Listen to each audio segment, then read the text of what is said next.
Voici l'humeur de Pierre Emmanuel. Ah là là là là là là là.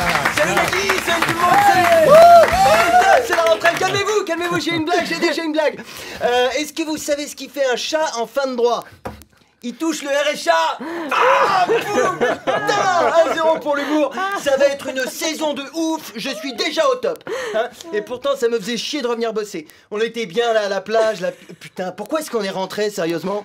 Et tous les ans, on va pendant 2 mois dans un endroit super. Dès qu'on commence à être bien, paf, on retourne dans un endroit pourri. C'est comme si je couche avec Leïla et juste quand ça vient, oh, je dois finir dans Daniel. Oh non, Si, en tout cas, vous avez bonne mine. Vous avez bonne mine, vous êtes tout bronzé, on dirait plein de petits Nagui. Hein, c'est pratique. C'est pratique, ça fait des remplaçants. Dis donc, bah, vu comment c'est chaud pour les Arabes en ce moment, c'est pas mal d'en avoir 2-3 de rechange dans le placard de Mathieu Gallet au cas où il arrive une couille à Nagui. Hein. Non, sérieusement, ça ne rigole pas avec les Arabes. Hein. À la plage, on les fout à poil. Au resto, on refuse de les servir. Et à la télé, le seul taf qu'on leur propose, c'est animer N'oubliez pas les paroles. C'est de l'acharnement. Hein. Faut pas s'étonner s'il y a de plus en plus de Maghrébins qui passent l'été chez Daesh plutôt que chez Pierre et Vacances. Hein. En France, un arabe, c'est plus une origine, c'est un handicap. D'ailleurs, arabes et mongoliens, c'est devenu pareil. Hein, on les regarde bizarre dans la rue, ils ont du mal à trouver du travail et tout le monde a peur quand ils conduisent un camion. En fait, la seule différence entre les arabes et les mongoliens, c'est que les mongoliens sont très bien représentés à l'Assemblée nationale. Si ça continue, il va y avoir des places de stationnement réservées aux arabes. Le macaron, ce sera pas un petit bonhomme sur une chaise roulante, ce sera un petit bonhomme sur un chameau.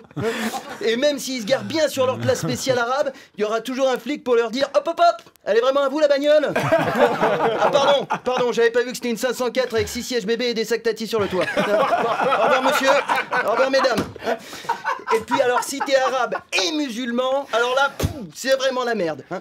T'as encore le droit de te mettre à genoux 5 fois par jour, mais c'est pas pour prier, c'est juste pour te faire enculer par Manuel Valls, dis donc. Il y a plus de respect. À la tête de la fondation de l'islam de France, ils ont nommé Jean-Pierre Chevènement. Chevènement, putain. Et le seul point commun qu'il a avec l'islam, c'est qu'il est né la même année que Mahomet. Hein.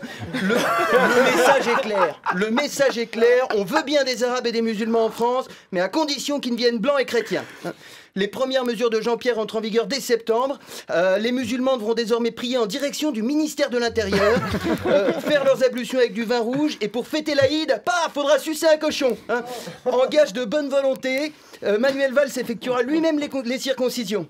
Avec une tronçonneuse et du prépuce à la carotide. Non, soyons réalistes, Nagui. Avec toutes les conneries qu'il a sorties cet été, la seule décision intelligente qu'il peut prendre Valls, c'est imiter Macron et se casser. Vous avez vu l'autre hier, magique. J'ai présenté ma démission au président de la République. T'as vu ton bilan? C'est pas une démission qu'il faut présenter, mec, c'est des excuses. Non, et pas à Hollande, aux Français. En 2 ans à l'économie, il a remis en question les 35 heures, restreint l'accès au prud'homme et il s'est foutu de la gueule des ouvriers qui portent pas de costard. T'as la dernière fois qu'il s'est passé un truc aussi pourri à Bercy, c'était un concert des Enfoirés.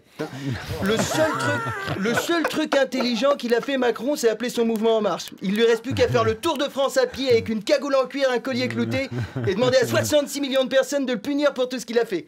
Et si ça tombe le jour de l'Aïd, c'est lui qui suce le cochon. Hein? Merci de m'avoir écouté.